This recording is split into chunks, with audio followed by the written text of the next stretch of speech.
Good evening. What I'm going to read to you is actually written by Darlene Justice. Right now, my name is Cindy Hans. However, this is from the North Tempe Neighborhood Association. From Darlene, good evening and thank you for attending the NTNA Candidate Forum. My name is Darlene Justice. I am currently president of the North Tempe Neighborhood Association, also referred to as NTNA. Over numerous years, NTNA has participated in helping to resolve many issues and concerns relative to our community and Tempe. More recently, NTNA had petitioned,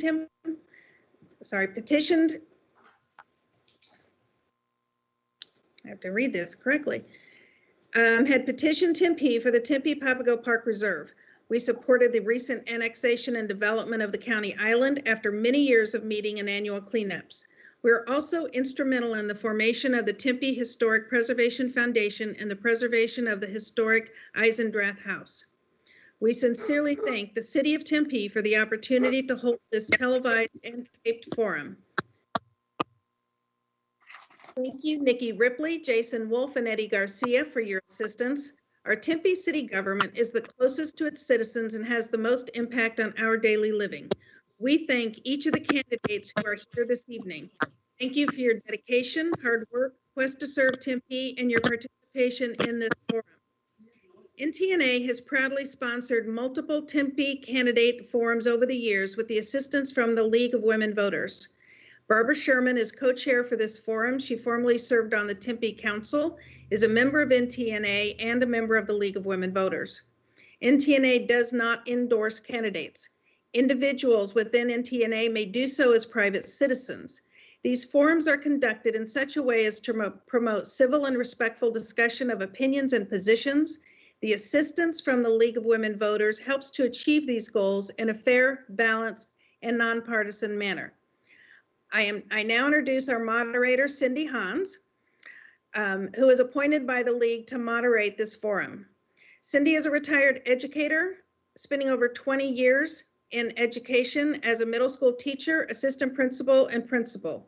After retiring, Cindy became active in civic activities, joining the League of Women Voters, becoming a deputy registrar with the Maricopa County Recorder's Office, thereby assisting in voter registration. She's worked every election since 2017.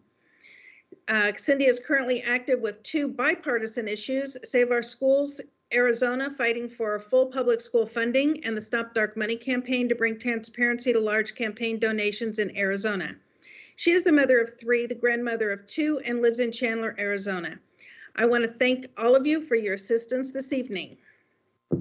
That was from Darlene Justice, who just at the last minute was experiencing some technical difficulties, but we're going to continue with our forum. The candidates are all here. Good evening. My name is Cindy Hans. I'm a member of the League of Women Voters and your moderator for tonight's forum. Over 100 years ago, the leaders of the suffragette movement founded the League. Since the 1920 ratification of the 19th Amendment, our mission has been to empower voters and defend democracy. The League will never sanction or oppose candidates for office or political parties. We moderate forums to provide an equal opportunity for each candidate to present his or her answers to questions in a respectful and civil atmosphere.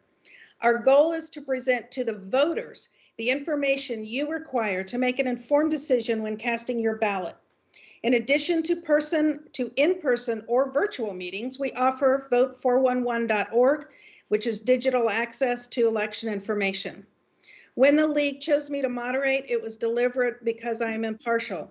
I adhere to the commitment to not influence any public office elections. Further, I do not live or own property in Tempe, nor can I or anyone in my family vote in this election. To be perfectly transparent, one of my children did graduate from ASU in 2004, but I still cannot vote in this election. Along with the residents of this city, I recognize that Tempe is crucial to the economic and cultural vitality of Maricopa County and Arizona. The Tempe City Council members make crucial decisions that will not only impact this city, but all of the surrounding communities. This election is to fill 3 city council seats from a slate of 7 candidates, all of whom are participating this evening. The questions for this evening have been solicited from the North Tempe Neighborhood Association, the League of Women Voters, and the public at large. I will identify the 4 questions that the candidates received prior to this evening. The ground rules have been distributed to the candidates for the audience. Each candidate will have 1 minute to answer these questions. Darlene Justice was going to be our timekeeper, but I think it's going to be me now. When the time is up, the speaker will finish the sentence. In our virtual space this evening, we have no opportunity to solicit audience questions during this event. However, voters are encouraged to reach out to the individual campaigns for further information. First, each candidate will provide a brief statement of their candidacy. The order was determined by the order of their response to the invitation. Closing statements will be in reverse order. Candidates, when I call your name, you will have 1 minute to introduce yourself. First up, Casey Klaus. Good evening. Thank you to the North Tempe Neighborhood Association and the League of Women Voters for hosting tonight's forum. My name is Casey Klaus. I'm an attorney, a high-stakes negotiator, and a climate advocate, and I'm proud to be running for Tempe City Council. I'm running because our city faces significant challenges. The housing affordability crisis is real and is deeply connected to homelessness. The climate crisis is here and requires local commitment and action. And as we recover, we cannot ignore the impacts of the pandemic on our local communities. As Tempeans, we all deserve to live in healthy, sustainable communities. I'm Casey Klaus, and I ask for your support in the upcoming Tempe City Council election. Thank you. Next, Arlene Chin. Good evening. Thank you, Cindy. My name is Arlene Chin. I'm a 47-year resident of Tempe and a 40-year community leader. I've been involved in a great variety of different organizations, on boards and commissions within our community. And I'm running to give back to a community that's given me so much. I want to be able to help create that same environment for fellow Tempeans. Thank you. Harper Lines. Hi, Harper Lines. I raised in South Tempe, graduated from Gonzales High School. I serve on Tempe's Arts and Culture Commission, and I live in the Kiwanis neighborhood. I've been a musician and kind of artist most of my life, but that never pays bills. So I work in project management, marketing, and corporate social responsibility. I think my background kind of uniquely qualifies me to face the issues that we have as Tempeans. We're going to have affordable housing issues. Any development that we do develop in our landlocked area is going to be highly impactful for our residents. So I want to have a active participation in those decisions, and I think I'm well qualified to do so. Thank you. Next, Jennifer Adams. Yes, thank you so much, Cindy. I appreciate you moderating this evening. I also want to thank the League of Women Voters and Tempe North Tempe Neighborhood Association for sponsoring this debate, and it's very valuable, and I just really appreciate you taking the lead on it. So when I was young, when I was 7 years old, I started delivering Meals on Wheels with my mother, and I learned very early on that I like to help people. I'd go into those houses and they'd have big smiles on their face when I'd bring the food, and oftentimes I ended up probably staying too long and listening to things, but I loved it. So I've stayed in the helping profession my entire life. I'm a bachelor's in social work from the University of Nebraska, and I'm a master's in social work from ASU. Go Devils! I'm also the only incumbent running in this re-election. I'm proud that I was elected 4 years ago. It gives me a real advantage since I already am doing the job. I worked for the city for 29 years and at the city, and for a grand total now of 33 years at the city. So I know how to get things done. I'm a neighborhood champion. And your time is up. Thank you. Oh, you're welcome. Yeah, that's my phone clock. Now I can't get it to stop. Well, can I keep talking then? No, just kidding. Just kidding. Thank you for your patience as we adjust to this new environment. But that is life. We certainly have had a lot of practice in the last 2 years adjusting to new things. Excuse me, Cindy. Yes. I apologize for the interruption. Everyone who is not speaking, could you please mute your microphones? Thank you so much. Thank you. This is Cindy, this is Darlene. I'm fine, and I can at least do the timing. And if it's a minute, I will ding. All right. And, okay. All right. So Thank you. Darlene is back as our timekeeper. So I'm going to focus on the next candidate to speak. And again, we are just on the introductory statement, is Gina Cash. Did I pronounce that correctly? Yes, you did. Sorry about that. I'm having technical issues also. I'm Gina Cash. I worked 21 years as a public servant at the Arizona House of Representatives. The last position I held, I was a director of operations and a senior policy advisor on water, environment, and natural resources. Prior to that, I was a deputy director of research. I have a genuine interest in public service. My priorities are workforce, affordable housing, removing barriers for small businesses, finding solutions for the few problematic rentals, and setting up an early literacy program for all children. Thank you. Thank you. Next, Burdetta Hodge, please. My name is Burdetta Hodge. I want to thank everyone who set up this forum and for you for moderating it. Thank you so much, and all the viewers who are there. I am also, I guess it's a theme, I am a Tempe, a very native of Tempe. I went through elementary, middle school, high school, and college in the city of Tempe. Also, I am a proud governing board member as of right now, 2 terms on the governing board with Tempe Union. As Jennifer said, she's the only incumbent in the city of Tempe, but I'm the other incumbent in another position. And fact straight, I have the most governing experience for being on my 2nd term. So I have a lot of governing experience. I'm going to give to Tempe what Tempe gave to me. And that's the reason why I want to serve the city of Tempe. I thank all of you guys, and I'm looking forward to having questions today. Thank you. And our last introduction is from John Skelton. Thank you, Cindy. My name is John Skelton. I'm a resident of Tempe for the last 5 years. I've been in the Valley for the last 11 years. I'm a business owner here in Tempe. I'm also raising my young son. He's a 2nd grader at Kyrene Del Norte here in the Kyrene School District. I think for these reasons and a multitude of other reasons, I bring a unique perspective, not only to the current candidates, but to the council in general. And I think it's that experience that I'm going to rely on when it comes to putting what's first, what matters most to Tempe and the people and the residents of this great city. Thank you. We're going to go now into the questioning part.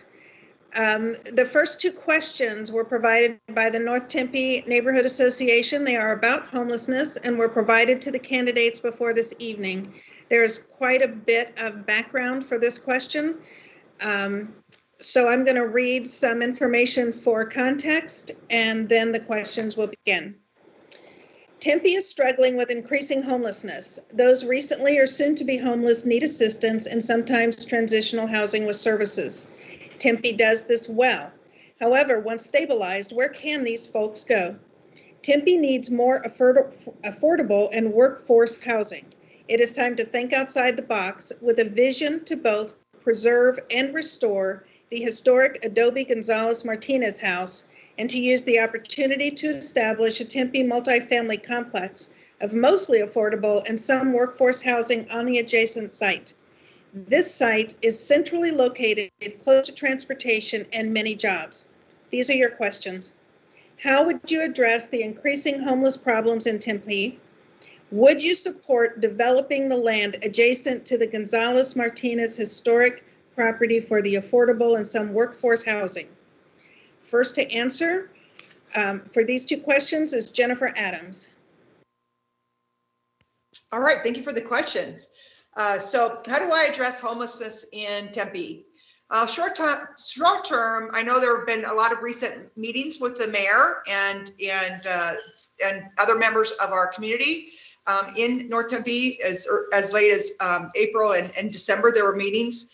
We're doing a multi-departmental approach. We're involving Tempe PD. We're involving the strategic management team. We're involving community development, and human services, just to name a few, to have a multi-faceted approach to resolving the homeless issue. Also, we just hired Celerio. They're going to help us with mental health calls as opposed to sending police out. They'll determine whether we can just send Care 7 or the Hope team out, which will save a lot of officers' time and keep them where they're really needed. We also have new beat officers in North Tempe, and we're dedicating more officers to that specific area. With the Hope team being up, it will really help get homeless into transitional living quicker. And the Hope team is focusing on different sections of town now. So there'll be actually a Hope team focusing on North Tempe. We're also working with Michael Pollack about creating a satellite office for the Hope team and for PD to be right up there and transition some of these sketchy businesses into affordable housing. If there's criminal behavior, of course, we'll still sound the police, but we're hoping that most of the calls can be resolved by the homeless. Do I have 1 minute or 2 minutes on this? One. It's over. Okay. Okay. I wasn't done, but that's okay. Thank you very much for the question. Thank you, Jennifer. Are we going to have just a quick question? Are we going to have separate time then for the Gonzales Martinez? No, that was 1 minute for both. Oh, okay. That's fine. No worries. Thanks. Yeah, we have a whole other section where you'll get another minute. Arlene Chin. Thank you, Cindy. So I served as president of the board of the Tempe Community Council, which deals with human service needs in Tempe. So I have a background and understanding from that perspective. I think one of the first things we need to do is understand the complexity of the different types of homeless and how people get to that point. And one strategy does not work for all. So understanding the causation of it and implementing strategy to help address that person's homeless issue. The question about the Gonzales Martinez historic property and the adjacent property for affordable and workforce housing. I think first you need to make sure that that historic property is preserved, but if the neighbors are open to the idea and exploration of affordable and workforce housing in that neighborhood, then I think that would address any concerns that a developer would have about pursuing that. I think that's a great idea to explore. Time is up. Thank you. Casey Klaus. Thank you. So there are two sort of main types of homelessness. There's chronic homelessness. This is the people we tend to think of, as well as people experiencing short-term homelessness. This is the larger portion of people experiencing homelessness. They may be sleeping on a friend's couch or living in their car. Too many people are one $500 disaster away from not being able to make rent or their mortgage and becoming homeless. So I think it's crucially important that the city invest in its mortgage and rental assistance program. Even before the pandemic, this used to run up in March. So if your car broke down in July, you were out of luck and couldn't access this program. It is more cost effective and it is better to keep people in their homes than letting them become homeless. As for this site, I live half a mile from this site and I know that it is walking distance to the Orbit, light rail, the new streetcar and buses. And so I do support affordable and workforce houses built next to public transportation. If we can balance historic preservation of the physical building and then use the rest for affordable and workforce housing, I would support that. Thank you. Burdetta Hodge. Thank you for the question. Well, I'll start off by saying that homelessness is a regional problem. It's not just a city or state, it's everywhere. So there's no one size fit all answer for that question. So do I support the Gonzales Martinez? Yes, I do support it. As if our community around it supports it, I would love to have community input because I don't like to make decisions without knowing how it's going to affect the whole community. But I would support it. Regarding first housing, I do support that. I think it's a great idea. I did some research in Houston. They went in 10 years, they went from 8,400. Is that my bell? I don't think so, is it? I don't think so. 8,400 to 3,800. So following that, the first housing, I think that would be a great way that we can provide for the city of Tempe. So I do support the first housing concept of chronic housing. Thank you. Gina Cash, for our viewer, she is on the phone with technical difficulties. However, it is her turn to answer the question. Gina?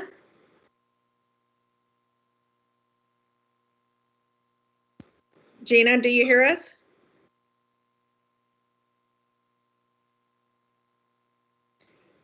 We'll move on and then I'll come back to her. We have 2 more speakers and then I'll come back to Gina.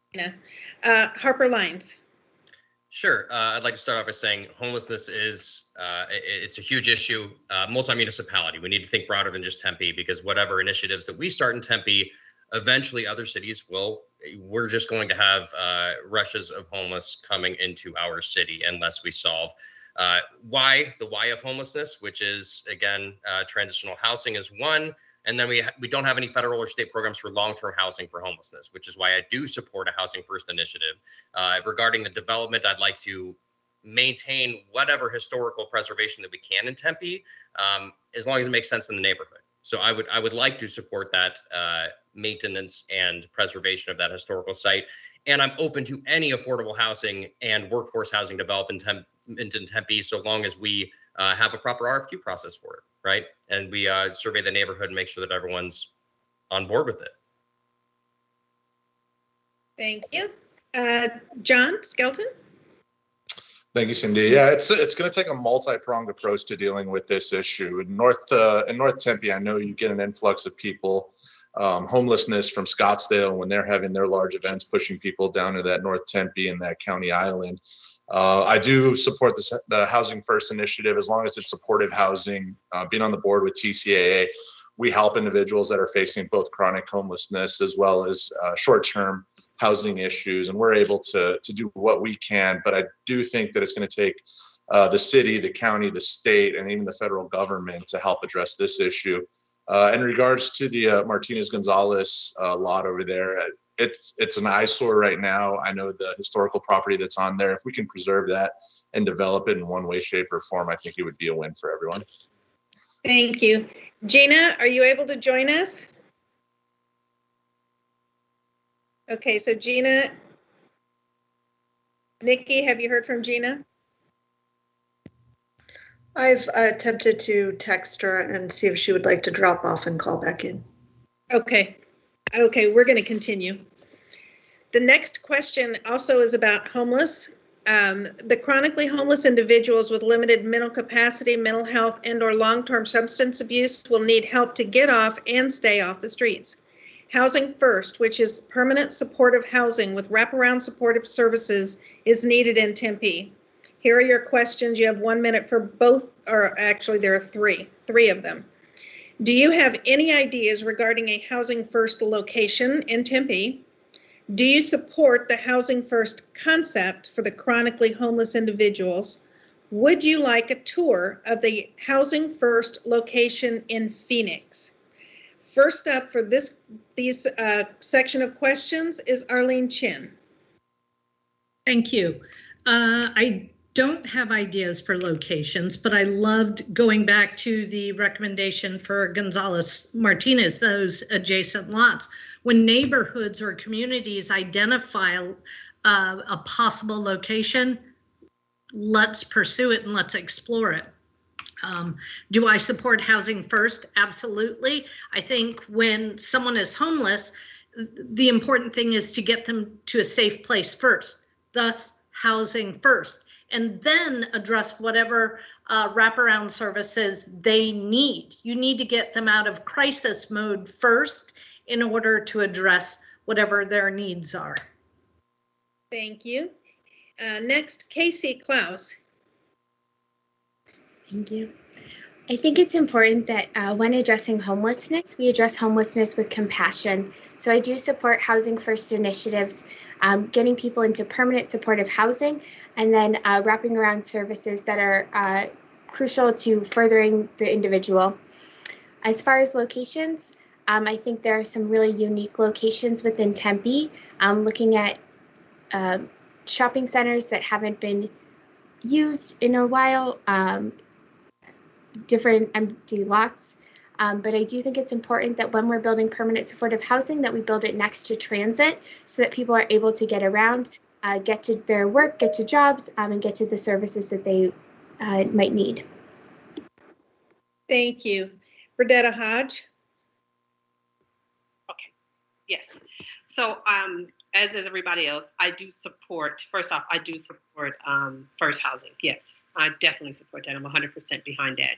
When it comes to where in North Tempe that we would love, I would love to know. I don't want to say I know exactly, because there is a lot of abandoned parking lots and shopping malls, but I want to make sure that we be cautious to our neighbors and make sure that's not a place that they need a good. I know North Tempe doesn't have a grocery store, so I think that's something we have to look at too.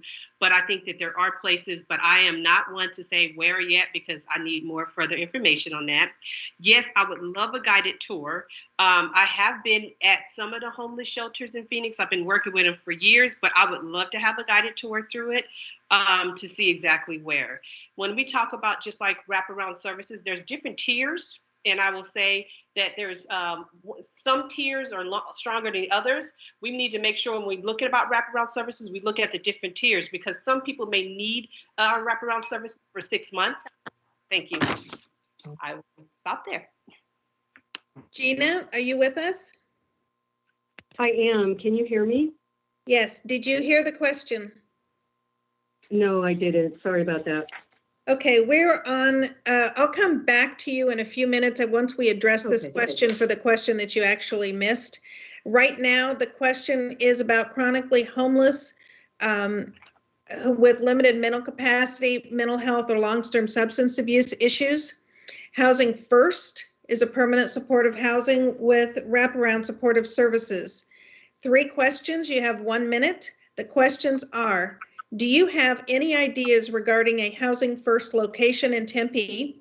Do you support the Housing First concept for the chronically homeless individuals? Would you like a tour of a Housing First location in Phoenix? Gina. Okay, very quickly, I would just like to point out that approximately 30% of the homeless are SMI, they're seriously mentally ill, and approximately 50% have an addiction issue, while 10% are convicted felons and they have trouble getting jobs. There's a lot of different issues that involve homelessness, and many different levels of government are involved in the solution. The homeless can be both perpetrators and victims of crime. I believe that the homeless involved in drug offenses should be treated the same as everyone else. Arizona has a drug court. You can Google it. It's very interesting and it's effective. So going through and having these people, dealing with them if they're involved in drugs and they have paraphernalia, arresting them is the gateway to getting them the services that they need through the drug court. You can Google that. The SMI population needs to be directed to regional behavioral health authorities, which are funded by Medicaid and Medicare. Here in Maricopa County, the REBAs are managed by Mercy Care. Thank you. Are you there? Yes. Okay. Gina, that was, I believe, your bell. We're going to come back to you and give you the opportunity to answer a question, the first question that you missed in a moment. For this question regarding, again, the Housing First location in Tempe, Harper Lines. Yeah, I think just off the top of my head, the Maker District is probably a good area. I would obviously speak with different authorities on that before making any sort of decision and reach out to residents. I disagree with Gina. I do think that in order to get benefits and get wraparound services, you actually need an address. You have to start with Housing First initiatives to actually get people homed. I also would expand on that, and I recommend the Finland model. If anyone wants to Google that, look at that. They have housing that's 3 months, 6 months, 9 months. And in those periods, you need sponsorships, and that's kind of a bridge to ownership for the homeless. And those wraparound services are included in that, and that does treat mental health and drug addiction, as well as job placement. I think all 3 of those are fundamental to the why of homelessness. And if we're going to try and attack this problem, there needs to be a multi-municipality approach to it, and we need to do it with dignity. As far as a tour, yes. Thank you. John Skelton. Yeah, I'm also a fan of housing first, as long as the supportive housing and the wraparound services are provided, which there's plenty of nonprofits in Tempe that would be able to facilitate those needs and help people not only with the housing, but also with those wraparound services that are much needed. As far as location, I know there's a couple city-owned properties off of Apache and the light rail, just off of Priest. One of them's out for RFP right now, which is looking for an affordable housing bid on it. The other one I still think needs a long ways before it can be developed, but those are two options that the city, in partnership with one of the nonprofits in the city, would be able to start working on. And as far as the housing first in Phoenix, I'd be more than happy to tour that facility and see what we can learn as a city from it. Thank you. Jennifer Adams. Yes, I've had the pleasure of touring the homeless shelter in Phoenix, and I would encourage the others to do so. It's very informative. I'm supportive of housing first locations. However, I don't want one location. I want them scattered throughout, and we need to have Mesa and Scottsdale and Chandler jump in with us. We can't solve all the homeless situations by ourselves. So we need to have a regional approach to it. Homelessness is a national issue. We need state and federal financial assistance to help with this program. I'm very supportive of wraparound services for the homeless, and that's much needed because of all of the different issues that come with them. Also, I'm just going back to the Gonzales Martinez property. I am interested in using that area, redeveloping that area, as long as the historic preservation was still completed. So I wanted to fill in that question, and also with affordable housing. Thank you. Thank you. We're going to ask everyone's indulgence because of the technical issues. Gina, can you hear me? Yes. Okay, I want to circle back to the first question that the other candidates were able to answer. Here are your three questions. It's 1 minute for two questions. 1 minute for both of them together. How would you address the increasing homeless problems in Tempe? Second, would you support developing the land adjacent to the Gonzales Martinez historic property for affordable and some workforce housing? Gina, go ahead, please. Okay, so I'd like to just continue. The city of Tempe offers multiple services for the homeless, including Tempe Works, which is a jobs program, homeless outreach prevention effort, HOPE, I Help, overnight shelter for childless adults, and provides meals and TCAA. Tempe also has solid relationships with religious organizations that provide many services, and we can build on those to better our programs. As far as the Gonzales Martinez historic property and affordable housing, I would support the purchase of that land that is owned. It's public lands, it's state trust land. I would support that if the community supports that. I would want community input with that. That land is owned by the state trust lands. And in order to obtain that property, you either have to lease that property or put in an application with the state land department, and it's an auction process. So you have to be the highest bidder. But the good news is that if Tempe were to purchase that land, the beneficiary of that is public schools. Your time is up. Thank you. Thank you. Okay, so we're all together now on question 3. Question 3 is about the development of historic properties and was submitted by the Tempe Historic Prevention Foundation.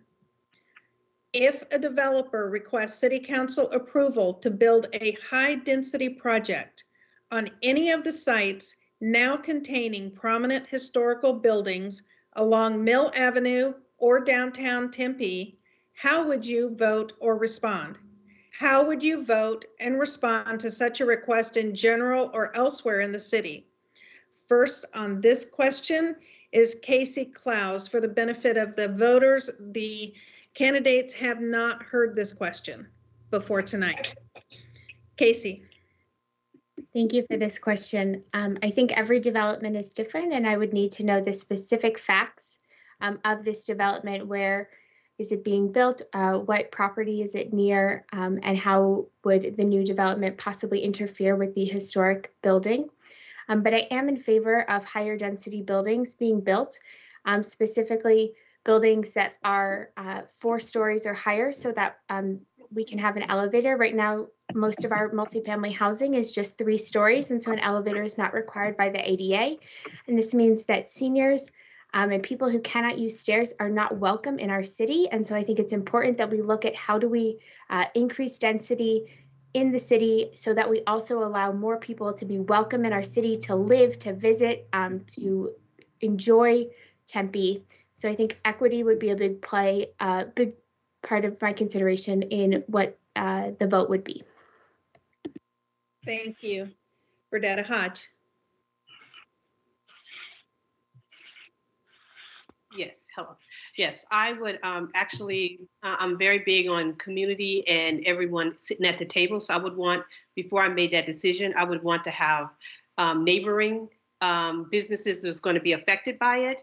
I would like to have the neighborhoods surrounded by it to be around. So I can get a good, clear action of what's going on. I also, like Mrs. Klaus said, I have a handicapped brother who cannot go into some places if there's not an elevator above that. So I would be approving that so it can be over the 4 level, so we can actually have an elevator. So yes, I do. And I would, as I said, I would vote on it after I get all community input into it. Thank you. Thank you. Gina Cash. I agree with Burdetta. I think that you absolutely have to have community involvement. I would want that to be properly vetted before I would vote on that. I believe in protecting historic properties, so I kind of lean in that direction. But whatever the community agreed upon is the direction that I would go, because these folks have lifetime investments in these communities. It's their home. So thank you. Thank you. Harper Lyons. Yeah, I think every development is really has its own unique challenges, and it would really depend on the individual development. I'm 100% for historic preservation, but our city has changed a lot in the last 150 years, and I imagine it will continue changing. So I think development 3 to 4 story buildings makes sense if we're talking about high density populated areas.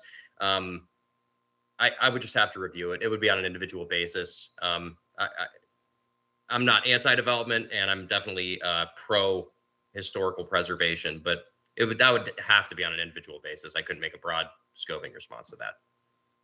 Thank you. John Skelton. Yeah, I think we've seen in our city that the two can coexist. We can have historic buildings, we can have development also continue without slowing down what our city needs in regards to housing and more dense in certain areas of the city. Case in point, the old Montes now houses the Downtown Tempe Authority with a large development being built around it. And part of the development deal was to make sure that no damage or harm was done to that building there. And it's just going to have to go on a case-by-case basis, making sure that we are preserving, but also continuing to move forward as a city. Very done. Thank you. Jennifer Adams. Yes, neighborhood involvement in decision-making processes is something I ran on 4 years ago, and now we have a system that the developers reach out to the neighborhood associations that are going to be affected at least 3 times, and the city staff also do a great job reaching out to them, so we get the neighborhood input. I'm a fan of affordable housing, mixed use. I'm a fan of upzoning for certain time periods so developers can afford to develop certain areas. And I also, it's very important that the Historical Society gets their, we need to get their feedback because they're the experts in it. So I always like to get their feedback. And also, finally, we do have that going on also at the new building that's going in where the train depot was. And we're preserving that train depot. And along with what John said about the old Carl Hayden area house and things, we preserve that. So it's really cool. Both of those are really cool. So we just need to make sure we get everybody have a seat at the table. Thank you. And last but definitely not least, Arlene Chin. Thank you, Cindy. Historic preservation is important to me. Here's why. I think the character and culture of Tempe needs to be visible and exist. When people come to Tempe, I want them to understand and know where we come from and how we've been and how we've gotten to the place that we are. So I think Tempe has a unique character that unlike any other place in the Valley, much less the state. So that's why it's important to preserve that culture. Having said that, I think economic development in Tempe is very important as well, and they can coexist. So I appreciate the question, but the challenge is I would have to look at the specifics, as others have mentioned, because it's not a blanket yes or a no. What is in the area? What is the project? But I would be happy to review that. Thank you. Thank you. The next question is also one that the candidates have not heard. Question number 4 is also about preservation, but of desert acreage. Tempe is doing a nice job of dealing with the homeless encampments in our parks. We also have other sources of desert destruction, such as from dirt bikes, remote control cars, ATVs, off-leash dogs, and just people wanting to dig up the desert. What kind of solutions do you propose for enforcing preserve regulations and protecting the desert? Burdetta Hodges first. Thank you. That's a very good question. Actually had a chance to go out and visit with my North Tempe, and they were talking about that at their meeting.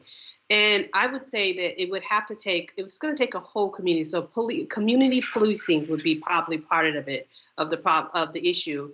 And another way is when I've heard from Councilmember Adams that they're building a hub in North Tempe, where that will be and help too, because there will be a police station out there that can help with that when they need to preserve that area, looking around. But I also believe that we have to be strong in our cities with our communities, our neighborhoods, because our community neighborhoods are the ones who usually can find and detect it. So we maybe need to set up a hotline number that can help them go directly to it to hit to that hub, so they can say, hey, there's someone out here right now that's tearing up and rolling around. And I've heard from them that the police is great, but it takes a little bit of time because there is no hub in that area. So I think that would help. Thank you. Gina, can you hear? Yes. Can you hear Okay, me? you are up. Okay. I agree again with Burdetta about self-policing with the neighbors. The Tempe police force is operating on a little bit more than half of the officers that they had in 2016. They had 355 badged officers in 2016, and it was just said in a recent public meeting that they are operating on less than 200 officers.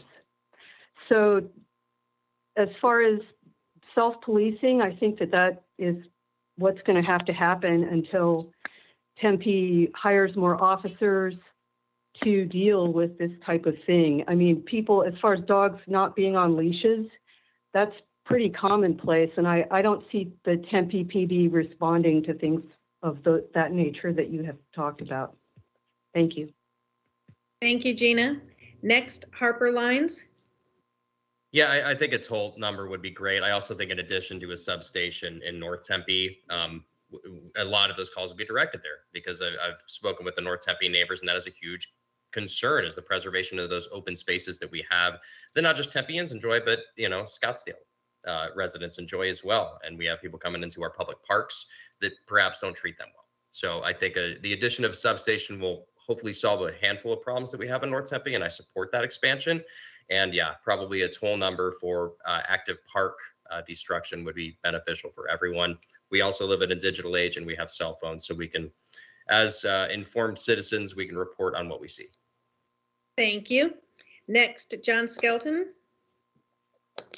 Yeah, that's not only a North Tempe issue, that's really a Tempe as a whole issue, urban camping, park destruction, loitering, and there's laws on the books right now. They just need to be enforced, and empowering our police officers to make sure that they're responding and they're able to respond to calls like that, as opposed to more important calls that might put public safety at danger. So all those ideas that everyone's brought forward, I think, are going to culminate in what needs to happen with certain parts of Tempe.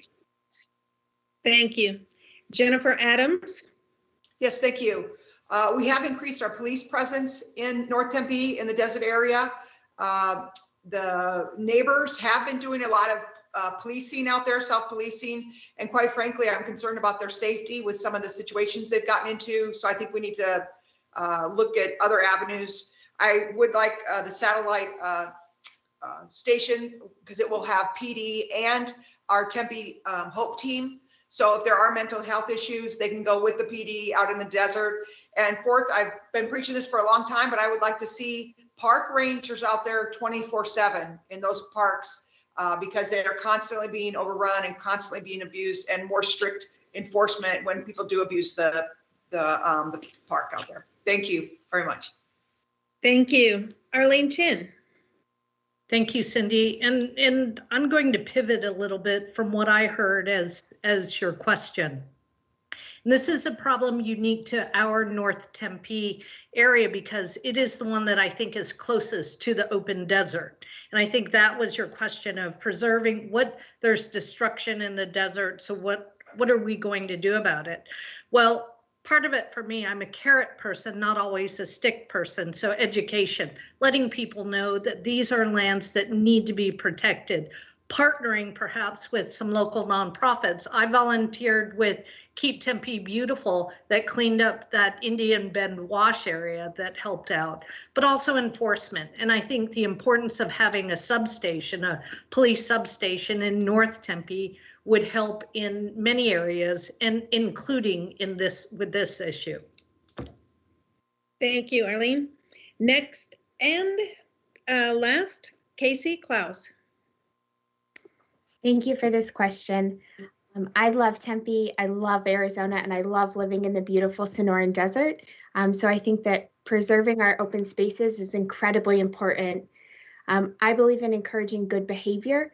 I think that we can increase signage and have real true park rangers who are stewards of the land, who understand the land and are able to help people understand why preserving this land is so important, and to gently remind people, to put their dog on a leash or not to use remote control cars rather than over criminalizing behavior. Thank you. Question 5 is quite lengthy. This is one that the candidates did receive prior to this evening. I will read the context of it. It was submitted by members of the League of Women Voters. It addresses public safety, specifically policing. It references the Public Safety Advisory Task Force. That entire report can be found at tempe.gov. Mayor Corey Woods convened a Public Safety Advisory Task Force shortly after taking office last July as a growing number of residents sought to re-examine policing following the death of George Floyd while in the custody of Minneapolis police in May of 2020. This event renewed local attention to the case of Antonio Arce, a 14-year-old who was shot and killed by a Tempe police officer in 2019. According to the Arizona Republic, printed July 2nd, 2021, a task force of Tempe faith leaders, activists, social service experts, and former elected officials met for months to discuss police reform, returning with 18 recommendations to address police culture and police and policies some believe disparately impact Black and Latino residents.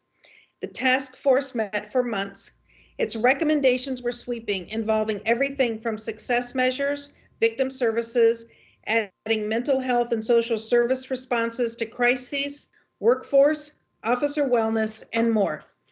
There are 3 questions. I would like to extend the time limit from 1 minute to 1.5. Did you hear that, Darlene? So 1.5 minutes for all 3 questions. The questions are, thank you.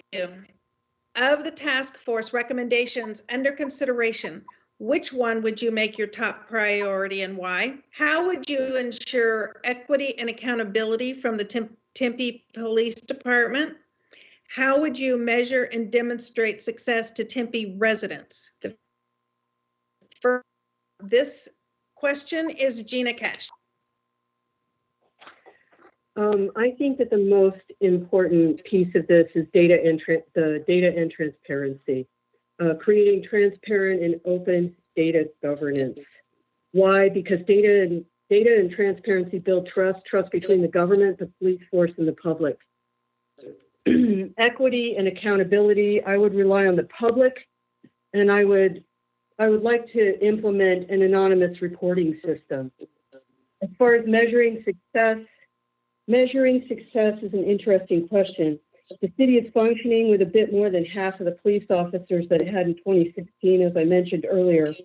According to governing.com, there were 355 badged officers in 2016, and now, according to Molly Enright with the Tempe PD, there are less than 200 officers.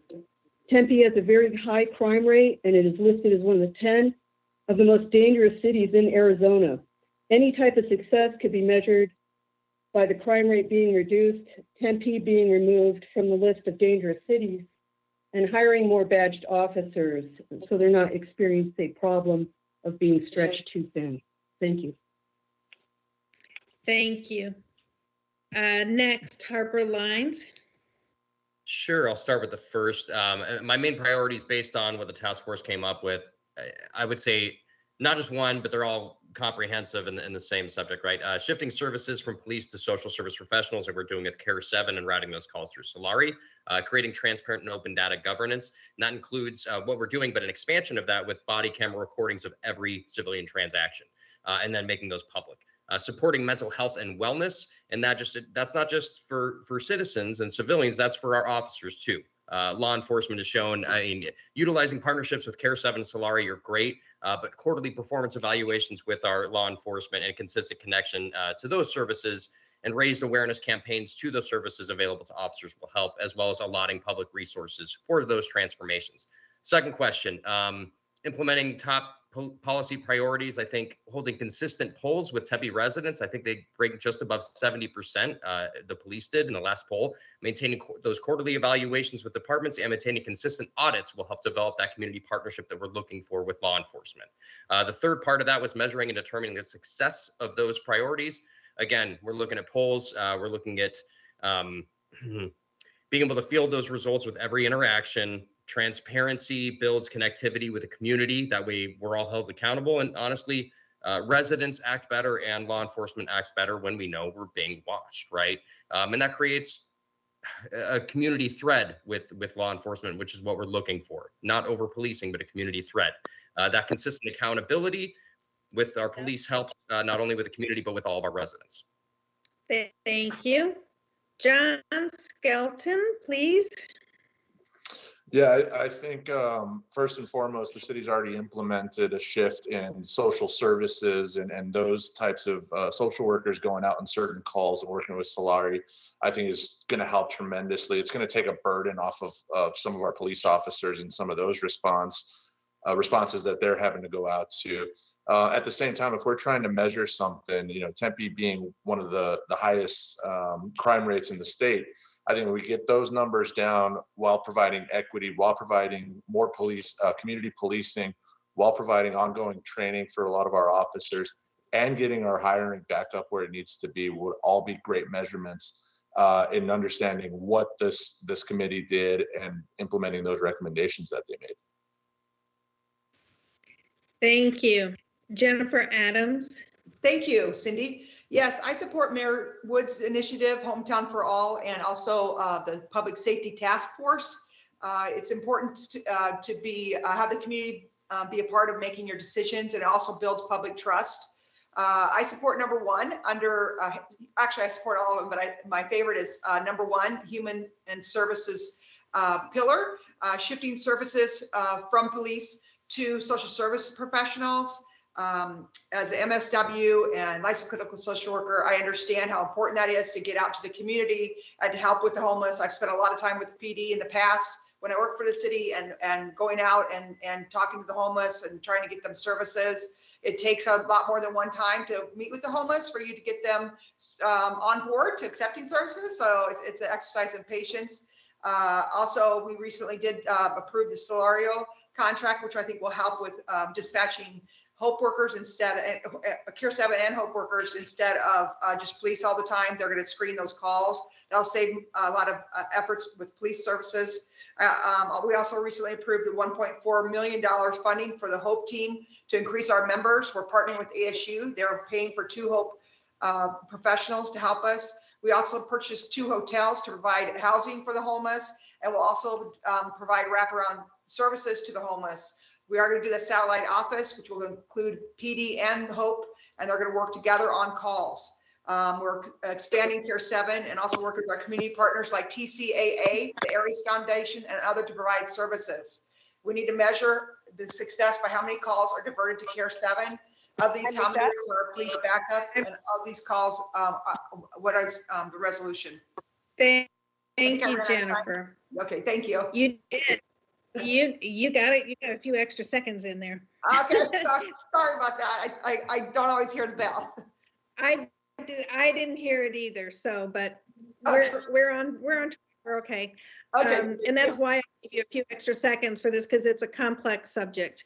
Arlene Chin, you are next. Thank you, Cindy. I appreciate this question because I was appointed to this specific task force by Mayor Woods.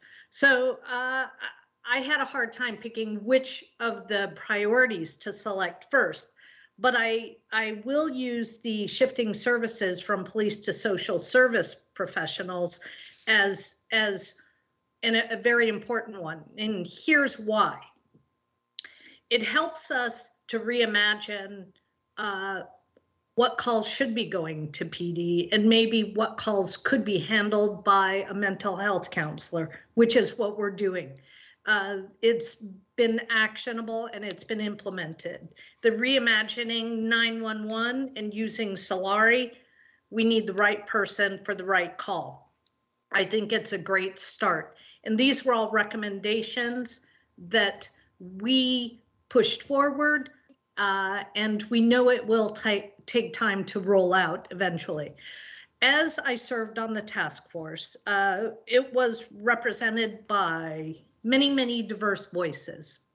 We had many very meaningful, very difficult conversations, but they were all very necessary. I should emphasize that. What we found during these conversations was we lacked data.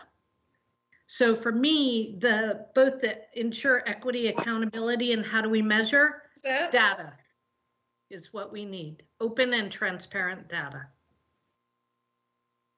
Casey Clouse, please. Thank you. From the human services pillar, I think it's critically important that we shift services from police to social services so that trained mental health professionals are handling mental health calls rather than police officers. Nationally, we know that Black, Indigenous, people of color, and the disability community are more likely to face abuse, to be abusive force victims. But here in Tempe, we don't have the data to see whether we're being equitable or not. And so measuring those cases so that we know, are we meeting this, are we furthering those statistics nationally, or are we being equitable in our treatment? And I think success looks like shifting investment to human and social services, fewer use of force cases, but when they do happen, the Civilian Review Board can thoroughly investigate them, and that the city's legal team does not offer qualified immunity as a defense in police brutality cases. Thank you so much. And to wrap this up, Ms. Burdetta Hodge. Yes. Well, I am going to go with the theme of today. It's the human services, going from the from policing, calling 911 every time to getting to human services. Let me explain why I say that. I had a friend who died in 2019. He was homeless. He had mental illness, and the police was called on him, and they didn't realize that he was mentally ill. They couldn't see the signs, and he was killed. And that's something that will always stick with me. If there was a person that was a social worker there, he could have been saved. So I will always go with that. When I want to say about holding accountable, I think that the task force we have we should continue that. It shouldn't just be that part of a task force. I think it should be going on. It should become an advisory committee that we keep with the police department that continues to hold them, making sure that we hold everybody accountable, making sure that we have that oversight to it, and to take forms, to have forms in different areas. There's people who will never, ever engage in city policy, but if they knew about it in their letters from their schools, from their kids, that there's going to be something about how policing and how human services are, we need to get the word out with forms and having neighborhood meetings and making sure that we inform our community and constituents about what's going on. So thank you. Thank you. Excellent. We're going to shift back to a couple of questions that the candidates have not heard. These are from the public. So the next question. A great asset in Tempe is its quiet neighborhoods. What will you do to protect Tempe neighborhoods from the incursion of condos and other high-density housing? Harper Lines is up first. Yeah, I think we're talking about two different Tempes here. North Tempe is very high density living. South isn't, so this came from a South Tempe resident. We would like to maintain, or at least I would, the integrity of kind of South Tempe as it is developed and the land allotments there. But there are going to be some areas where we can use kind of underserved, outdated strip malls that are underserved and probably redevelop those. I know I live off Baseline in the Kiwanis Park area, and that whole lot used to be vacant. And now there's pretty high density living there, as well as a whole shopping center that serves that community. I think development like that, it's intelligent. I don't have a lot of it, but I know that some residents near Southern and Broadway do have a lot more noise than I do. I think the best way to monitor that would, if we can somehow team up with Transit Authority and maybe put a noise ordinance policy on exhaust pipes. I know that's a big issue for those residents in those neighborhoods. Again, it doesn't affect me as much, but I'm not here to represent my needs. I'm here to represent Tempe. And your time is up. Thank you so much. We are back at the 1 minute limit. John Skelton, you are next. Yeah, it's really a bit of a catch-22. Everyone's talking about Tempe needs more housing, more affordable housing. Well, the best way to do that in a landlocked city is to build vertically. And there's certain neighborhoods where there are always going to be single-family homes. There are always going to be these lots that are not going to be built upwards.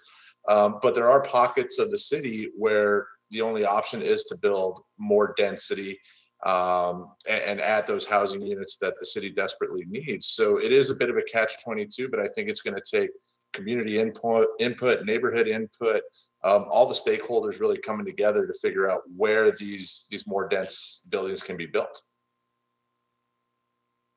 Thank you. Next, Jennifer Adams. Yeah, so anytime there's any kind of development proposed, like I said before, we reach out to the neighborhoods and see what they want.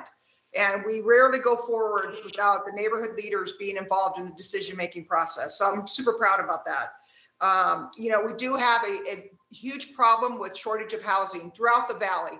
And it's very serious, and we can't control our rents because we have such a shortage of housing. So we do need to increase our vertical structure, as John had mentioned. Also, those vertical structures create a large tax base that can help us with other neighborhoods. It's not just the area that gets the tax base, it's the entire city of Tempe. And certain areas are more likely to be developed than other areas, but the most important thing is that we make sure the neighborhoods are included in the decision-making process. Next is Arlene Chin, please. Thank you, Cindy. I actually think that a variety of building types or housing types in our city benefits us. They appeal to different people, and we have to house different populations at different income levels. And the housing inventory, as Jennifer Adams mentioned, is short overall, not just in Tempe, but within the Southwest. We need to build up the housing inventory. But a variety of types is also it can be a benefit to the community. But absolutely important is community input as we look at neighborhoods or different areas within Tempe and discuss growth and what will go in those areas. Thank you. Casey Klaus. Thank you for this question. I'd like to reject the idea that people who live in condos or apartments are somehow worse neighbors. I live in a condo. I don't think I'm any louder than anyone else. I've lived here for 9 years. I bake my neighbors cookies for Christmas. I think you can be a great neighbor living in a small, affordable unit. You don't have to live in a single family house. That being said, I think we can use gentle density to increase missing middle housing by allowing for duplexes and triplexes in certain areas. In addition to ADUs, my uncle has an ADU for his father. And so the family is able to live together in the same property without adding, additional land. No additional land was used. I think this helps affordability for first-time homebuyers and seniors alike. Thank you. Burdetta Hodge. Thank you for the question. I agree with everyone on what they're saying. It's just that we are landlocked and we can't, there's no way that we can just say, oh, we're going to build single houses. We have to be able to do variety of different types of housing. That is, I will say that it has to be. But one of the things we can look at and as Casey said, it's not always about noise coming from a condo or apartment. It could just, you can have noisy neighbors in a single household, in one single household. I believe that what we can do as developers, if we do have a condo and they have a playground, maybe build it inside the playground so it's not out the neighbor, the playground area is not outside. It's for the kids to be, not only for help with the sun and the shade, but it'll also help with noise. We can build, when they start building, make sure that they build with more solid wood walls, because I've heard that happens too, that you can do more sound vaulting. So that we just work with the developers on how we develop our housing from now on. But we definitely need to continue to have a variety of different types of housing in our city to keep it flourished. Thank you. Gina? Thank you, Cindy. Perfect. I believe in retaining the nature of the neighborhood. I think that the unique character of each one of these neighborhoods is important. And when I was out canvassing, one of the biggest complaints is overdevelopment. So I would look at things on a case-by-case basis. What's most important right now is getting workforce affordable housing and affordable housing for young families. So I would definitely want community input before we made decisions or the council makes decisions on building up. And besides the traffic, the transportation issue is a problem here in Tempe also. Thank you. Thank you, Gina.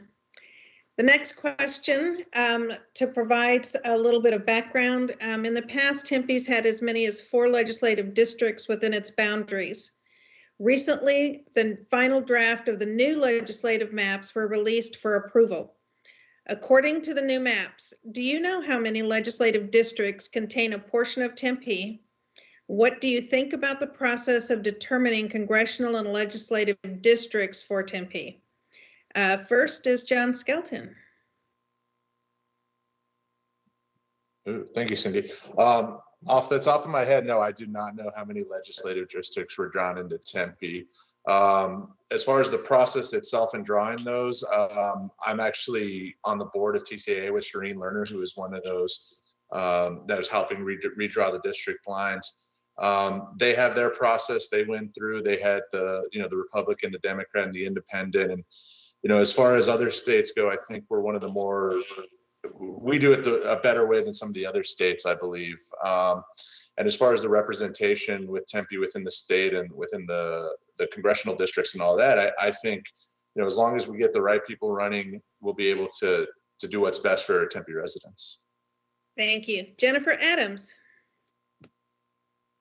Yes, thank you. I believe there's 2 districts, as there were before, LD districts in Tempe. And I know it used to be District LD 26 and LD 18, which were very powerful districts in Tempe. And I believe it's going to be 11 and 12 now. I'm not sure. Please don't quote me on it. But anyway, it sounds like it's going to be not that big a change for us. We're going to lose some areas of Mesa. I know that. And but I think that all in all, it came out pretty fair for our Tempe residents. So I'm excited to work closely as I do with my legislative district on both sides of the freeway. So thank you very much for the question. Thank you. Arlene Chin. Thank you, Cindy.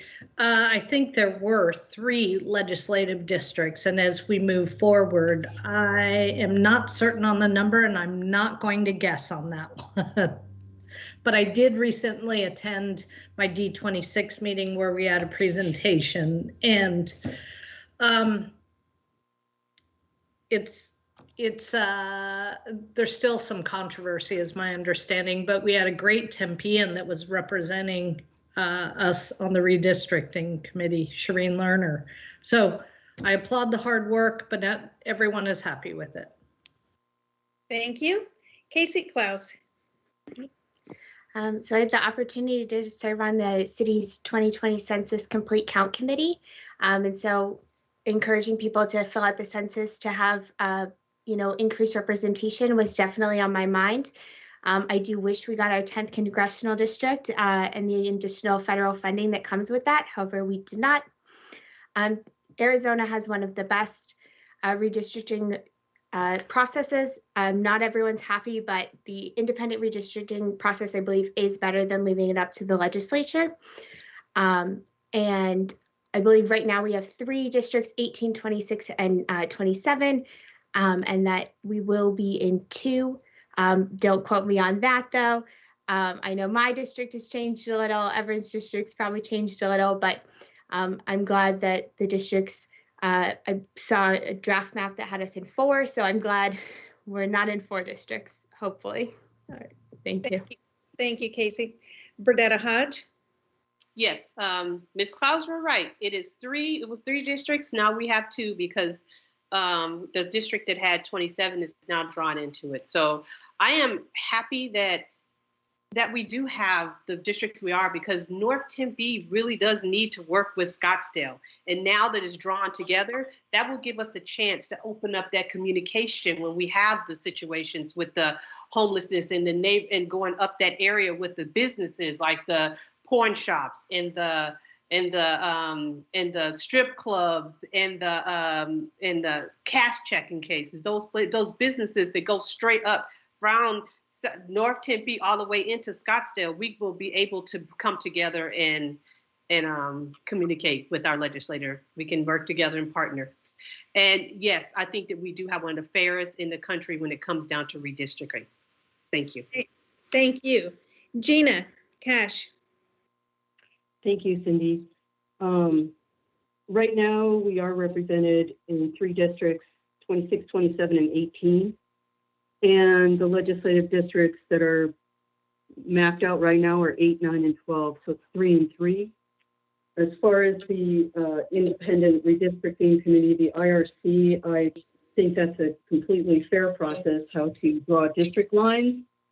A lot of people are concerned about our little city being represented by 3 sets of legislators. That's just more people to represent the city, and we have that's 9 legislators representing Tempe, which is 10% of the vote at the legislature.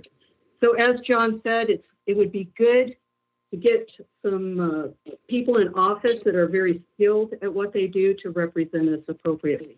Thank you. Thank you, Gina. And Harper Lines.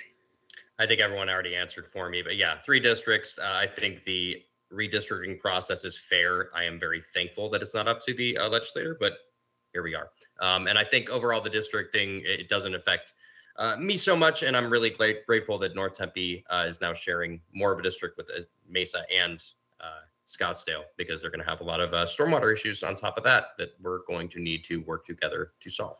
So. Thank you. The next question is one that was submitted to all of the candidates prior to this evening. It was submitted from the North Tempe Neighborhood Association. For the context, North Tempe neighborhoods are stable and flourishing. However, Scottsdale Road has very real safety concerns, increasing homeless issues, and lack of beneficial businesses are all negatively affecting our community. Many neighbors, especially women, feel unsafe and are avoiding North Tempe businesses along Scottsdale Road. Many jaywalkers cross back and forth from Motel 6 to Quick Trip or the Ramada. Their parking lots are unsafe and activities unacceptable. Upzoning the Ramada and Motel 6 properties could open the door for redevelopment and appropriate higher-end workforce multifamily housing, which could trigger new businesses along Scottsdale Road, beginning a revitalization. This is a multi-question. There are 4 questions. You still only have 1 minute each. Let's say 1 minute and 15 seconds. How would you approach revitalization of Scottsdale Road? Would you support upzoning the Ramada and Motel 6 property? Have you toured North Tempe? And if no, would you like a guided tour? What would be your priorities to address the homeless issues in North Tempe? First up, Jennifer Adams. All right, thank you for the question. So I'm going to talk fast. I support temporary upzoning the property, which would help the properties be able to be redeveloped. I know the neighborhoods up there have been meeting with the mayor, and I've also had numerous individual meetings with North Tempe leaders. A police substation would be helpful, along with the Hope team being located in the police substation. We need more mixed-use development that includes affordable workforce and market housing rate. The mixed-use developments will provide those dynamics. I would support upzoning the Ramada Inn and Motel 6 and replace them with mixed-use developments. I know that we've had the state housing director in North Tempe, and he is willing to help us and give us funds for improving the properties. It would be nice to have a grocery store, dry cleaners, cool restaurants, whatever North Tempe residents need to revitalize the entire area. It could be done, and I'm supportive of moving forward with the revitalization. I also lived in North Tempe, an apartment up there, so I was a North Tempe resident and know the area well. Thank you. Oh, do I have 1 more second? Yes. I also annexed, I led the charge to annex the county island, which I'm very proud of. We have 17 acres annexed up there with market housing, and we are going to annex another 60, and I meet with the developers regularly to have those other 60 acres annexed. Thank you. Thank you. Arlene Chin. Thank you.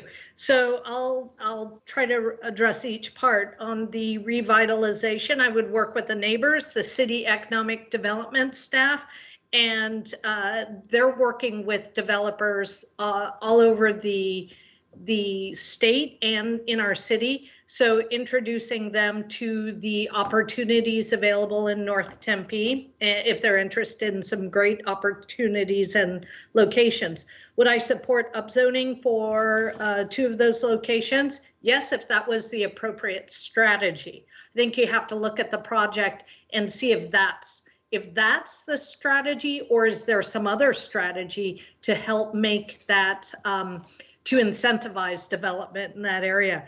Have I toured? Yes. I have friends that live in North Tempe, and I have 2 very good friends who have businesses along Scottsdale Road. Would I like a guided tour? I'm always open to a guided tour. Burdetta and I she may talk about it, but we did tour the holiday lights in the area.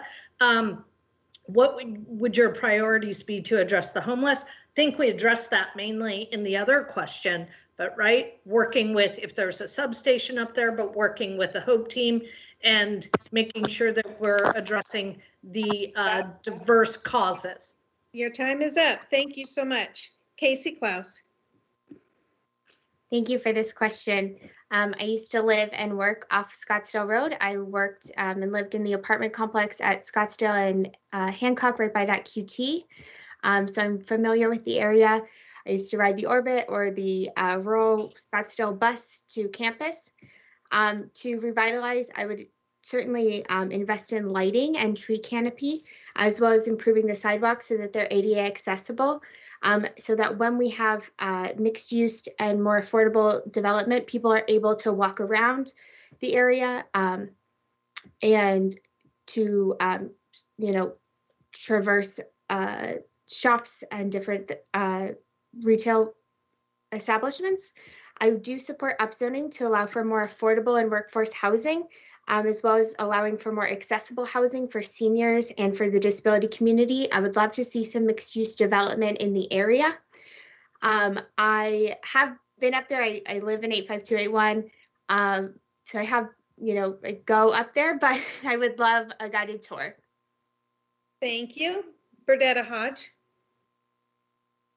Yes, thank you for the question. Yes, for one, I'll start off with the Ramada and the Motel 6. Yes, I do agree. I would support that. I think that, yes, we would need affordable housing. We would need, and also those people need a grocery store back. Since Food City left, they don't have anything in there. So I would want some strong businesses to come in there also in that.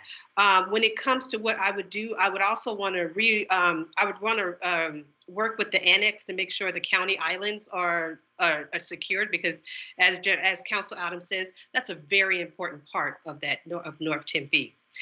Second, I would also want to work with the Tempe Transit Department to repave some of the areas of up North Tempe. Some of it needs to be repaved down Scottsdale Road.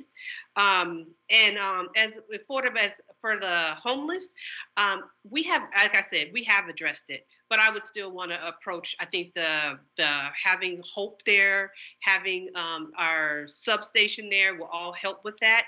Also keep on with the Mayor Woods, his tasks on doing with the homeless. So I would support that also. So, and the tour, yes, Arlene, she cheats. I will say that she cheats when it comes down to doing the Christmas guidance. Thank you. And yes, I would love a tour. I've already been there, but I love another one. Thank you. Gina, are you with us? Yes. Okay. As far as the revitalization, I would define the geographic area of the problem. Is it all of North Tempe, or is it just the Scottsdale Road corridor?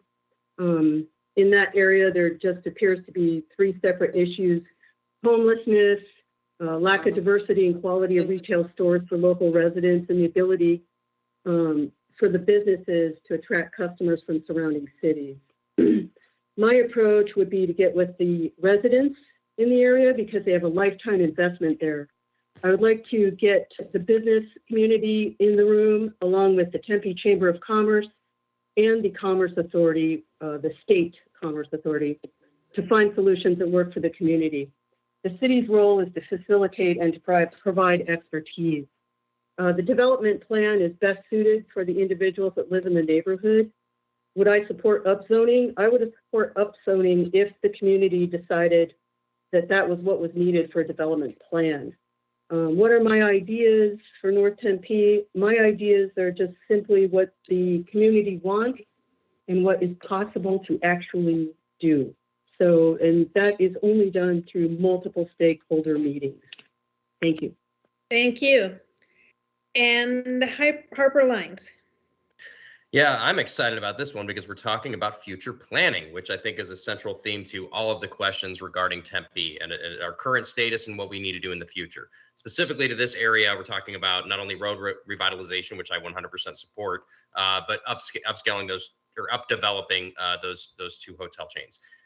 I'm for that. I think it would probably best be served as mixed use, where there's not only revitalization of the storefronts there, but also some affordable housing built onto that. Grocery chain would need to be there as well. So I think we're talking about basically trying to future plan for the next 50 years in an area that has been underserved for the last 15. And I grew up in the city and I spent a lot of time there. So yes, I have toured it. I think I addressed my ideas, but my priorities would be addressing the homelessness. We've all kind of touched on that, but I think revitalization of those areas alone would stop a lot of the traffic that's going back and forth through those. If we had included affordable housing in that, it would stop some of the traffic that's going back and forth to those gas stations, which I think was one of the complaints that was listed in there. Thank you so much. And John Skelton. Yeah, I think first and foremost, an increased police presence would go a long way in stopping, for one, the jaywalkers, some of the trespassing, some of the transients that are passing through.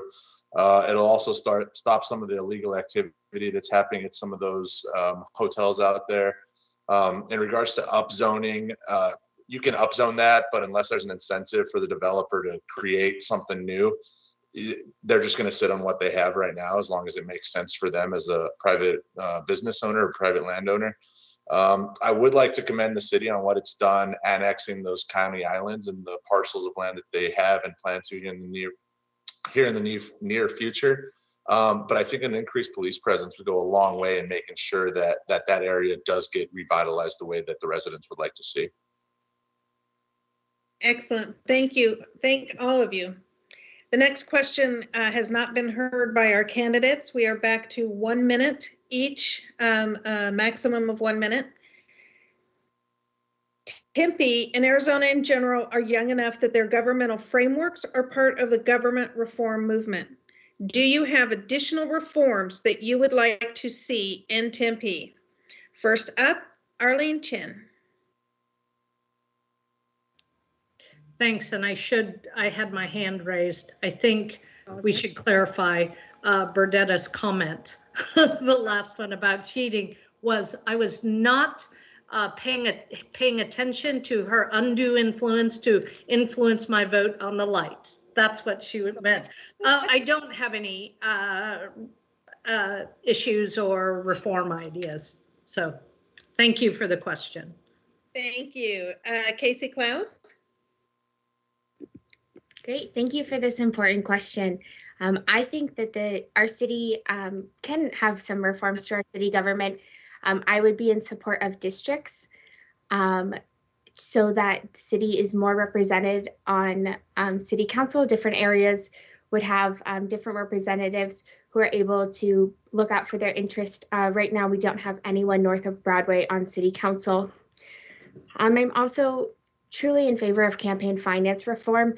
I think that public financing options similar to clean elections would go a long way to increasing diversity and making the city council more representative of its population. The median age in Tempe is 29.5. The median age on council is 56. These are not close numbers, in my opinion. And so I think making it easier for younger people or people with less money to run for office would be valuable to the city of Tempe. Thank you. Berdetta Hodge. Thank you. I would say right now that I don't have one particular reform that I want to speak on at this moment. I would definitely research it. I'm not going to give an answer that I don't have. So at this moment, I would say no. Thank you. Gina Cash. Hi, one of the things that went on at one of the board meetings was that all of the boards and commissions were feeling like they were not being listened to by the council. So as far as government reform, the council has taken steps to assign advocates, council member advocates to these boards and commissions. But one of the things that I would look at and make recommendations for is that all of the boards and commissions undergo an auditing about their goals, their missions and their goals. Do they match the council's missions and goals? We shouldn't have to have an advocate, a council member advocate, to attend or to tend to these boards and commissions. The advocate should be the chairman of those commissions.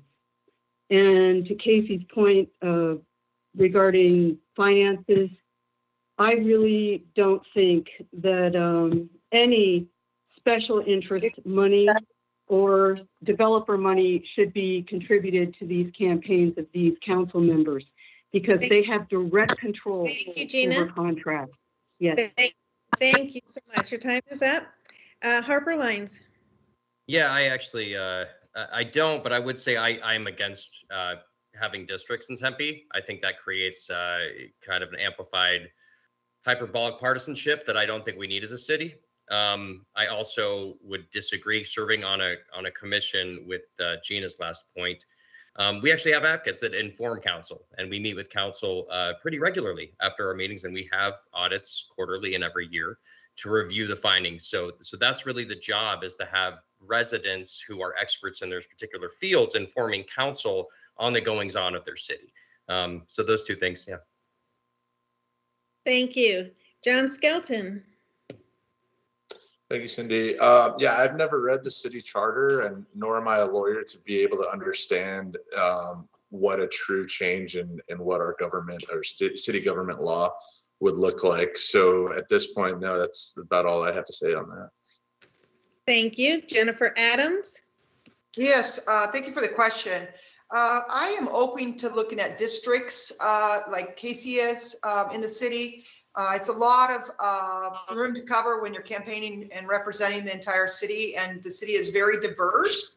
And I think it might be better to have representatives for those certain areas because it is so diverse. And I think it also would promote inclusion because, like she said, we don't have anyone elected north of Broadway. So I think that would be a nice opportunity for inclusion. And I really love our commissions and I appreciate our commissioners. They do a great job. And I've been advocating for them to get more involved and having more celebrations with them and getting them just to feel like they're more appreciated than I think sometimes they feel. So thank you very much for the question. Excellent, thank you. Question 10 is about the Design and Review Commission.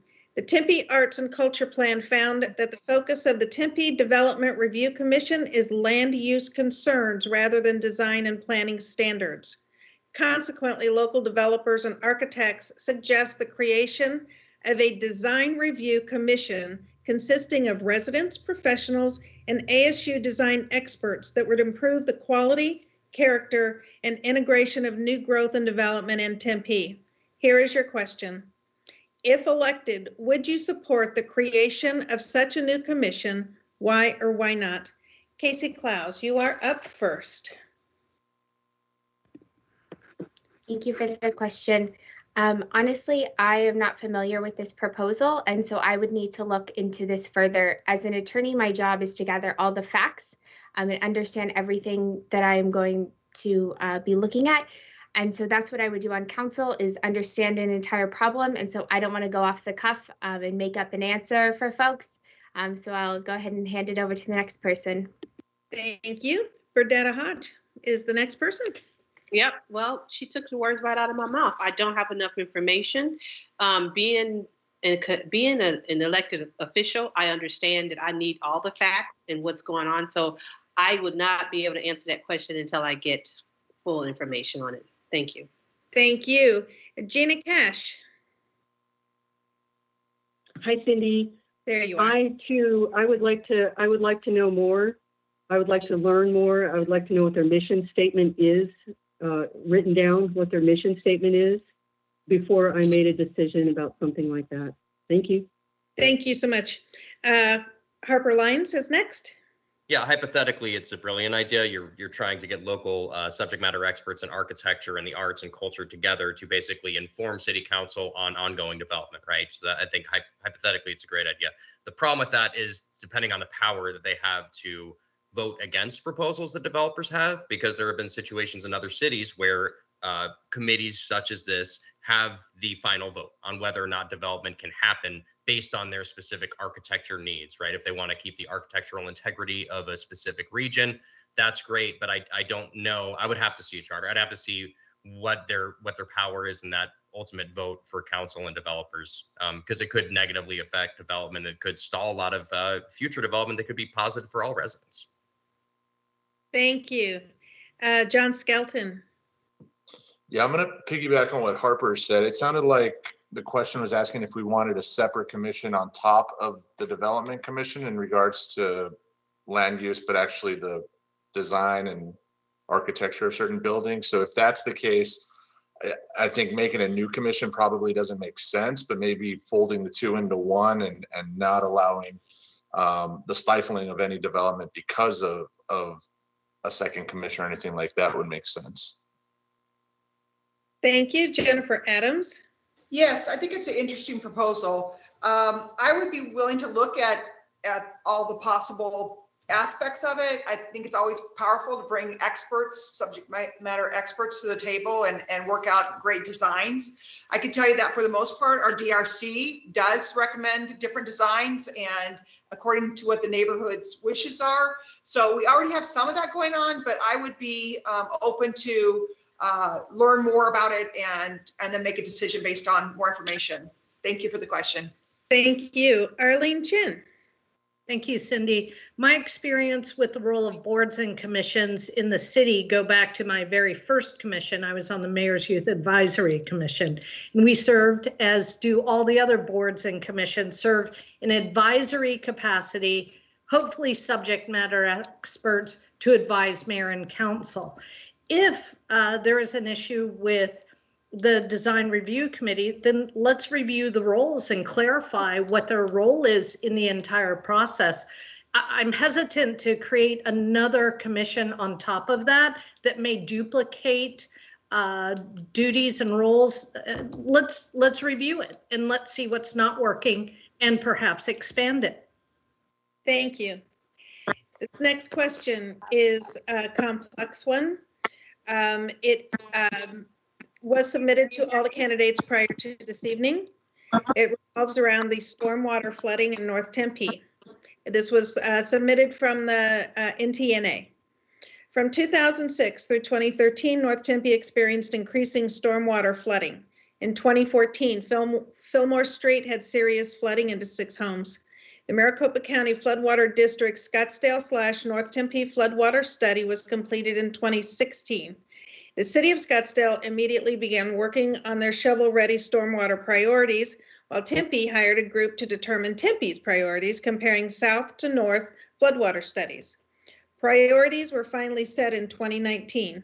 Tempe's #1 priority, now named the Roosevelt Storm Drain Project, is tentatively scheduled for construction in 2024-25, according to Tempe's 5-year CIP.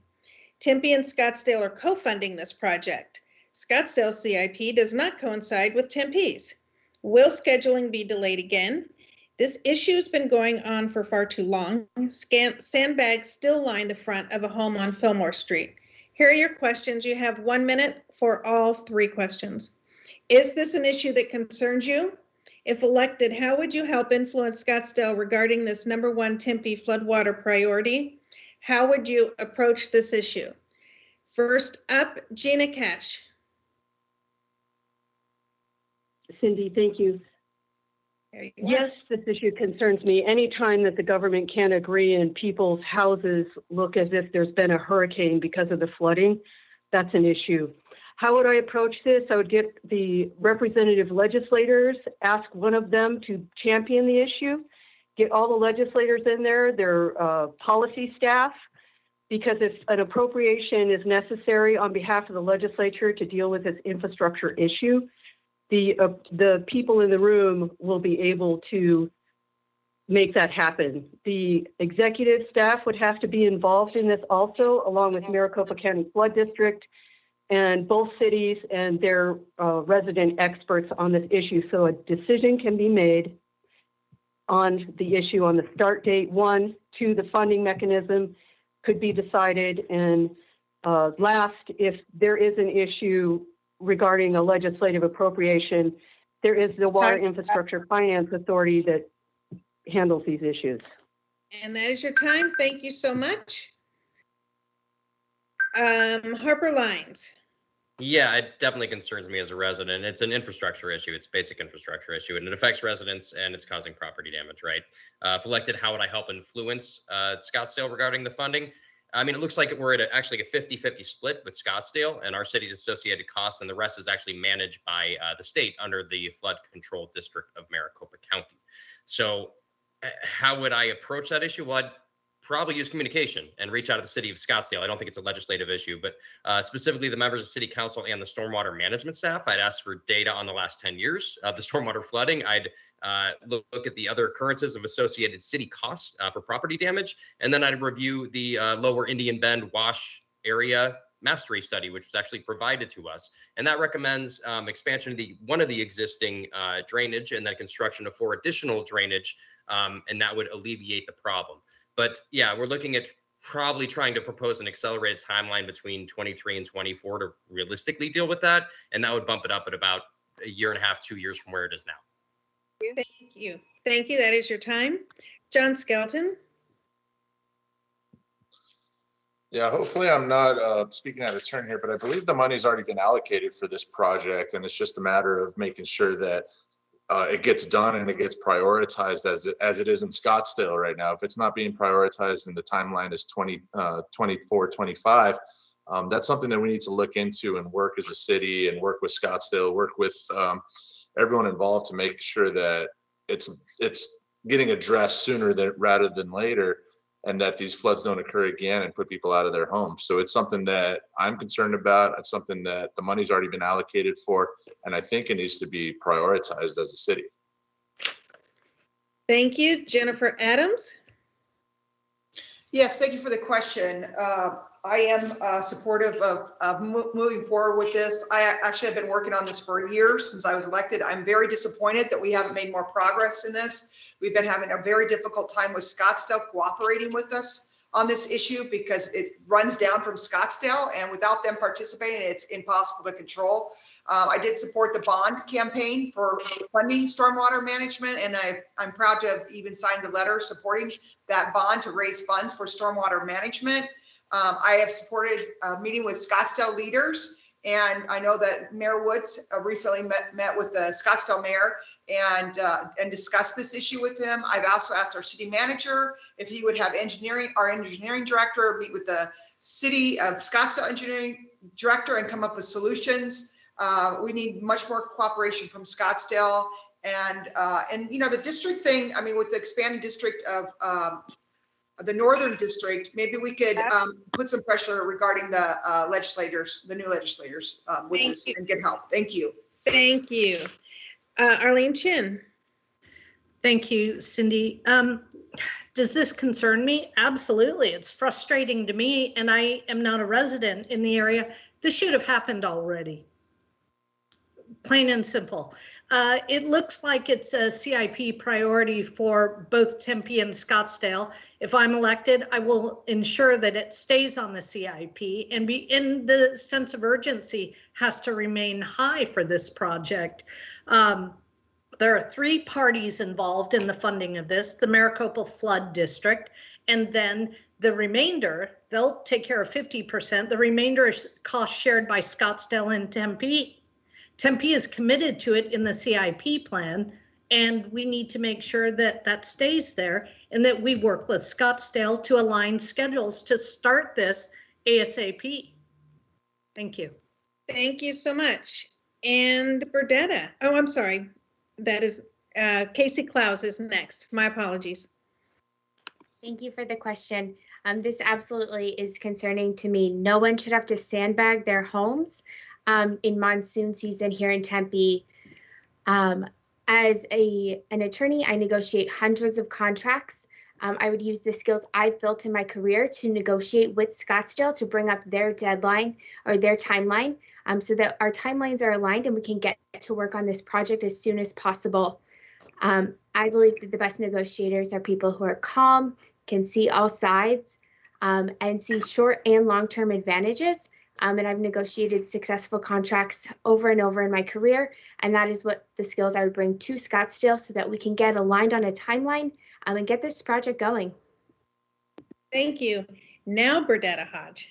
Thank you. Thank you for the question. Yeah, I'm deeply concerned about this, about the stormwater flooding. It affects homes, it affects public welfare and the lives of our residents. What I would do, first off, I would let you know that the only person who actually live in the city of Scottsdale closest to it is the mayor himself, and he lives close to Shea Boulevard. So we have to start continually to push it. One thing that I would do is bring in the neighborhoods of Scottsdale that's affected to it and have them also to go to their council and put that pressure that it's need to be done sooner than later. Also, I would bring in, this is really good for us, when I said earlier about our legislators being in that Scottsdale area, I would bring them in to help negotiate and push that so we can get that on the agenda faster. The faster we get this taken care of, the better our residents will be. Thank you. Thank you so much. We're close to the end of our 2 hours. I kind of lost track of the time at the beginning because of all of our issues with the technology. But I would like to make sure that every one of you has your promised minute for a closing statement. A reminder to the audience that You can vote up to 3 people because you have 3 seats to fill on your city council. So we will begin, again, it's not in the same order as the questions have been. I'm sorry we didn't get to all the questions because one of them was just wonderful, but you actually answered a few of the questions that would have been coming because your answers were so thorough. So I thank you for that. So every candidate, please begin your statement after I call your name. John Skelton. Thank you, Cindy, and thank you, North Tempe Neighborhood Association. It's great to see such an engaged group of people to go out of their way to host an event like this. But once again, the issues that North Tempe faces are different than the issues of South Tempe, but as a whole, I feel like I can bring a different perspective compared to the other candidates, compared to the current council members. I'm the only business owner, the only one with a young son who goes to Tempe schools. And I just think, not for better or worse, but just a different perspective that I'd be able to bring to council. So thank you all, and thank you for your time, Cindy. Thank you so much. Next, Burdetta Hodge. Thank you for everyone who hosted us on this. Thank you, Sydney. You did such a phenomenal job. As I said, there is 3 votes. I would like to have one of your votes. I've been governing for almost going on my 7th year, and on the school board. I will bring that education and neighborhood and community to the city. With Councilmember Arredondo leaving, she was the last person who had that strong connection to the education community. I'm a long-term Tempe, and I've only worked in the city of Tempe, so this is home for me. I will fight. I will always be a person. I'll be transparent, and you will know you can always contact me. Thank you so much, and have a wonderful night. Thank you. Gina, can you hear me? Yes, thank you. Okay, we're ready for your Again, statement. I'm Gina Cash. Can you hear me? Yes. Okay, thanks.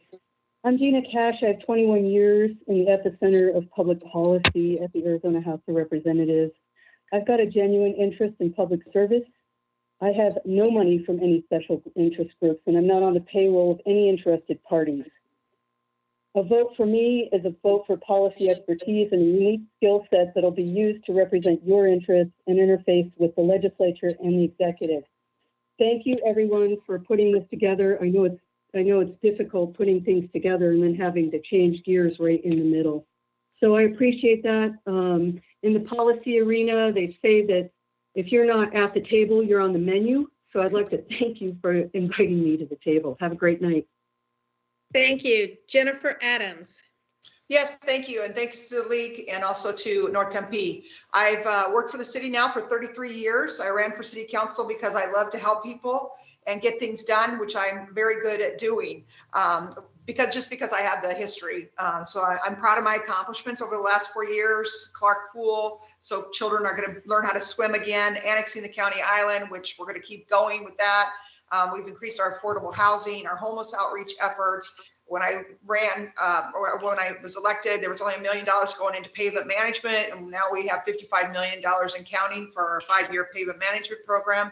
I'm supportive of public safety. I'm very passionate about trying to get things done, and I am the ultra accessible and problem solver for the city of Tempe. I've developed a great amount of trust with our residents, and I answer everyone's call. And I'm asking to be one of your votes for Tempe City Council. Thank you so much. Thank you. Harper Lyons.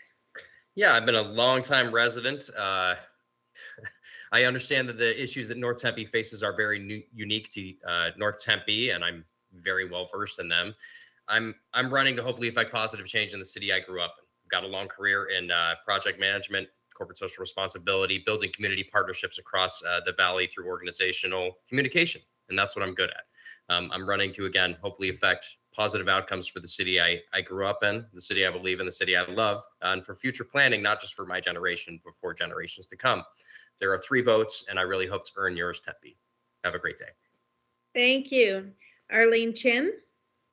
Thank you, Cindy, and thank you to the North Tempe neighbors for sponsoring this tonight. I think what you want in a council member is someone who knows and understands the community. I'm a 47-year resident of Tempe. I'm a 40-year volunteer and community leader in our community. I grew up here, I live here, I work here, and I understand our community. And I hope to earn your support. Thank you. Thank you. Casey Klaus. As we've been talking about tonight, our city faces significant challenges. The housing affordability crisis is real and is deeply connected to homelessness. The climate crisis is already here, and we must address the impacts of the pandemic on our local communities. As Tempeans, we all deserve to live in healthy, sustainable communities. We need to build a Tempe where kids, college students, working families, and seniors can all grow and thrive. And we're going to need all hands on deck to do this: business, local government, and the community. And I've worked with all three. In my professional work, I've negotiated multi-year, multi-million-dollar contracts on behalf of my clients, and I'm ready to put the skills I've built to work to make sure Tempeans get what they need at City Hall.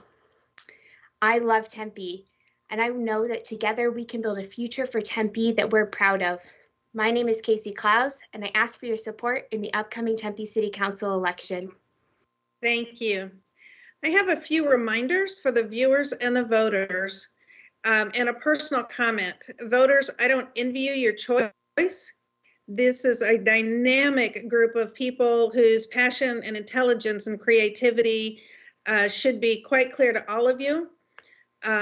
You should hope that they all have superpowers, and all of them would benefit. You would all benefit from having them in your neighborhoods as neighbors. But however, you cannot vote unless you are registered to vote in Maricopa County. You can check your voter registration at maricopa.vote. If you are 18 and a citizen of the United States, you are qualified to vote in this country. If you are a resident of Tempe, you are qualified to vote in this election. That last one that got me. I can't vote here. Monday, February 7th is the last day to register to vote for this election. Tuesday, February 9th, all ballots will be mailed out, and you can mark your ballot again for up to 3 candidates out of this stunning group of 7 citizens. Tuesday, March 8th is the official election day. All ballots must be received by 7 p.m. that day. If you need a replacement ballot, please contact the City of Tempe or go to maricopa.vote to find a replacement center closest to you. I have seen ballots that have been chewed by dogs, colored on by children. They are no longer ballots. So you will need a replacement, and the county will provide that for you. League of Women Voters, again, maintains a voter guide at vote411.org to visit this for information on these elections. Candidates, again, thank you for not only your energy, but your willingness and eagerness to serve all communities through the City Council of Tempe. As I think all of you referenced, and I referenced also, the solutions to Tempe's issues can positively affect all communities surrounding Tempe. And so we all need all that energy and passion. Thank you to Darlene Justice with the NTNA, Barbara Sherman for the League of Women Voters, as well as all of the Tempe residents who thoughtfully contributed questions that guide all of your ballot decisions. And I wish that we had time to get to some of them, to the rest of them, but we didn't, and that's just life. So finally, thank you so much to the City of Tempe. We could not have had this forum in such a safe environment without their time and their technical expertise. They helped these 2 volunteer organizations, NTNA and the League of Women Voters, are all run by volunteers. We could not have done this without their help. So thank you all. Have a wonderful night. Good luck to all of the candidates and to the voters who have these difficult decisions ahead of them. Thank you. Thank you. Can I ask you one question? If Yes. you would like, can you have them email all of us, the candidates, the questions we didn't get? Then we can submit it back to them so they can have those answers to those questions. Absolutely. I would love to do that. Thank you. All right. Bye, Thank you. everyone. Have a great week. Thank you. Vote for Skelton.